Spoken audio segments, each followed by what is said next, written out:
So the question I was asking is, how many of you have issues, difficulty finishing songs? And I'm glad to hear that when there's deadlines, songs get done. The first thing is it important to finish more songs? Yes. Yes, it is. So you can agree with this guy, right? He says 5 reasons why you need to finish more songs. You need to finish more songs because then you got more songs. It grows your skills. It don't just write songs, finish them. I like that. Huh? You feel the progress and you always have songs. This is like one of the wow most obviousness of statements. But I like this one, this particular one. Those who excel are not because they're necessarily better in their field than their peers. So sometimes when you hear some of your seniors and you say, wow, they are so good that they can finish so many songs. I think you need to think about it. They're actually so good because they finish so many songs. If you heard some of the things that they did when they were year one, like if you heard what I did when I was year one, oh my goodness, it's quite shocking. I hope you never get to hear it. But it's when you do longer and longer and longer that the more and more you do that, then you actually get better. So in this particular article, you can see, right? The best way to refine is to create a lot of work. Now, there's this thing about feedback, and feedback in a group like ours is important. There are two important things. One is the person who is asking for feedback. Now, when you know that there are certain groups of people, you cannot go and ask for feedback because, like, for example, posting it online and saying, hey, everybody, tell me what you think, then you are basically in for suffering. Because rubbish people will tell you rubbish views. They'll give you rubbish views, okay? You must go to people whom you trust their opinion. Now, in this room, you're more likely to find people who you trust their opinion. So this is a safer place to go and ask for feedback. Having said that, now we are in the position, all of us, we are also in the position of giving feedback. So I encourage you also, when you're giving feedback, to be conscious of two things.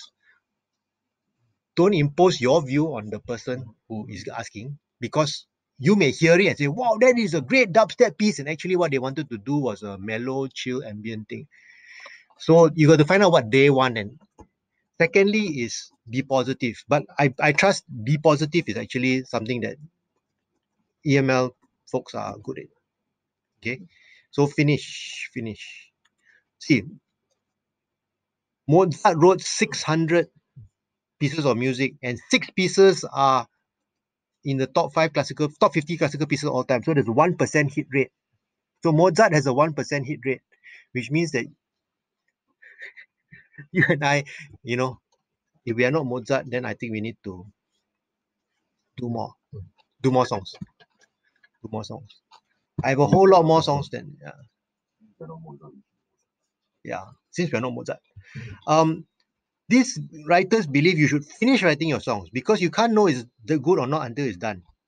And if you follow through finishing, it will help you to focus on better ideas. So there are two ways of looking at this. One is that you do a song halfway, then you say, this is going the wrong way, I don't like it. You can drop it and then move on to the next one. But if you find yourself doing this like, many times and nothing is happening, it's worthwhile to stop. Wait, why don't I just try finishing up this song and see how it sounds? Maybe there is something in there that is a mental block. Okay? This is really hard to say. When do you know when to stop, when you know when to carry on? It's a feeling. It is really a feeling. But I will say the more you do, the better. And if you start to practice finishing songs, then you will definitely learn a whole lot more than if you have the unfinished songs. So I say the best is you finish more songs. Second choice, you start more songs of which you finish some. The worst choice is don't start enough songs. Yeah. When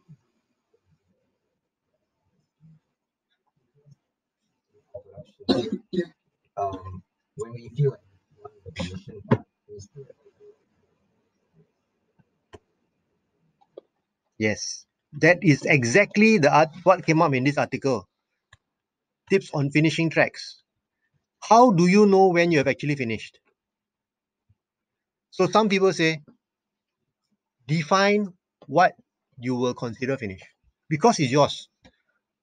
This is unlike schoolwork where you got in fact, a lot of your schoolwork by the time you reach university level, the lecturer won't tell you what is considered finished, right? You do until you think it's good. So that means those who are more particular will end up doing more details. Those who are more relaxed will do less. But you have to decide if I need the song to have verse, chorus, and a bridge and a build and a drop, and I want this beat, then that's what you want. But if you want, I want it to not only that, I want it to be like so punchy that when you hit the drop, everybody jump up and down. Oh, that's a different level of preparation. So it is the goal that you set. And it's also realizing that there are stages in your goal because let's look at another person's view. Finish as quickly as possible. I used to have this practice of whatever song I do, I must finish within 3 hours because my attention span is quite short. Yeah. Nowadays, I take a bit longer. I don't have 3 hours stretches because I have to go to work. Right. This guy comes with a view, and you train yourself. The longer you do, the more you do, the faster you become. But back to your question, right? It's when do you know you will have to decide for yourself when it is that you are finished.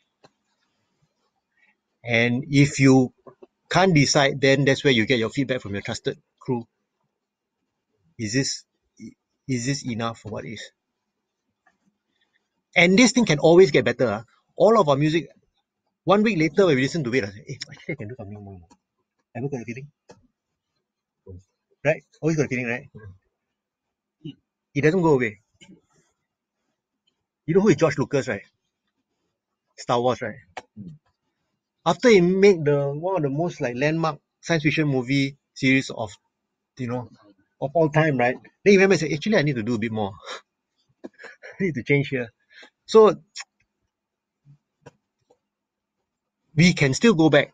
We can still do the next mix. We can still do the next version. But it's important to have this year's version. Because no matter how fantastic your idea is, if you didn't release it now, nobody will know what it is. So if George Lucas had waited until all the technology was available, then Star Wars would never have released. And then nobody will know how good it is. So same with your music, right? Unless you're better than George Lucas. So if we all agree on that, then here are a lot of tips to finish your songs. So I went through a whole lot of stuff and I curated what I felt was the most practical. These one are things like, these are more preparation. Listen, really listen, practice. Keep your smartphone handy so you can write down ideas. Have a usable workspace, which interesting, keep your partner happy. This is actually a very long-term thing. For those of you who have not had that kind of situation yet, but I can tell you, okay, we do lose people who are very talented and very capable because they have their partner feels ignored or left out, and then ask them, why are you spending so much time with this EML? Oof, yeah. So for some of us, we were very fortunate. We actually have partners in EML. Myself, and then through the years, various other people, yeah. Or at least somebody who has a similar understanding of this interest. Either they are involved in something very intense also, right? It doesn't have to be music. Music is also good, but some form of activity. Let's say they are heavily involved in dance. Okay, then they know that they need to spend a lot of time in dance rehearsal. So then they won't bother you when you are making music. Or they are involved in, name some other activity, yoga. They want to be a yoga instructor. Then okay, then they can go and do all the yoga sessions and then you go and do music. But if you have a partner who's always clinging on to you, then it's going to be hard. I just tell you, it's going to be hard. Okay, so this became relationship advice besides songwriting advice. Oh, this one, take a walk. Sometimes you need to take a break. Step back. This one was oops, sorry, shouldn't have pressed that hashtag. Now this one was the specific one, song structures and composition. And this is what I will segue into and open up Ableton Live. Okay. Determine your process and choose your song form. Now this one we've seen already, right? We ran through this before, right? Verse, chorus, bridge, A, B, right? Pre-chorus. We've done it before. This is something that will really help to finish songs. It really helps to finish songs. Chord progressions is something we've been through also, right? We went to autochord.com to find chord progressions. So autochord.com is a very good lifesaver. If you have written a song and then you say, I need a second part. I've written my part A, I got my chords, but how do I write a chord, part B which matches? Ever had that problem? You wrote your song halfway, then you say, I want to do a change to something, but if I change to something, how do I know it will match? Autochord. Go to autochord. And then you will find chords that will definitely match in the same key. Okay, so this gives a lot of examples. Okay, so these are very good advice. Lyrics, for those or anybody writing lyrics, anybody got lyrics? So I'm going to tell you about some people who are actually interested in coming and collaborating on vocals. Yeah, but the last one is more general. On the last one I'll talk about. Yeah, I will go back to the the song structure after when I open up Ableton. But first, I end up with this one. 10 tips to finish songs. Set bite-sized goals. Yeah, so you're saying, right? How do you know when you finish? You set your goal. And the great thing about having deadline is that whatever it is, the deadline is finished. On that day, it is finished. Whether you like it or not, it's finished. Yeah. That's right. Number 3 is that song from Frozen. Let it go, let it go. Number 4, I like really a lot for EML. Because number 4, we actually have access to a whole lot of people do a whole lot of things.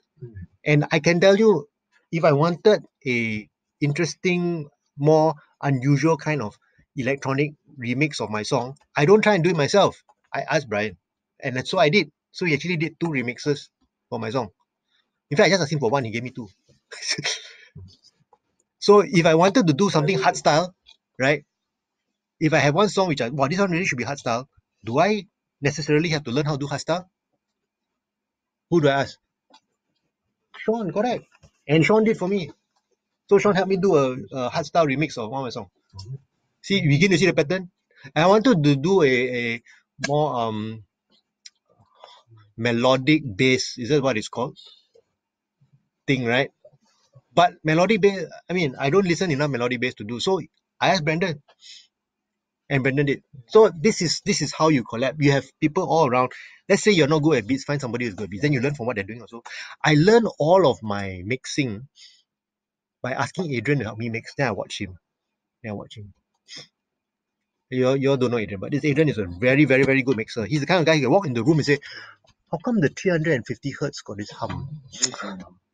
Yeah, he's busy with his business. So you need to set yourself limits, make a commitment, set deadlines. Yeah, deadlines. And seek feedback. I would say set feedback from people you trust like this group. And reward yourself. Yes, enjoy. Okay. So this is all our tips, which is on our Twitter feed, right? The EML Twitter feed of how to, tips on songwriting and composition. So now we move into Ableton for the hands-on.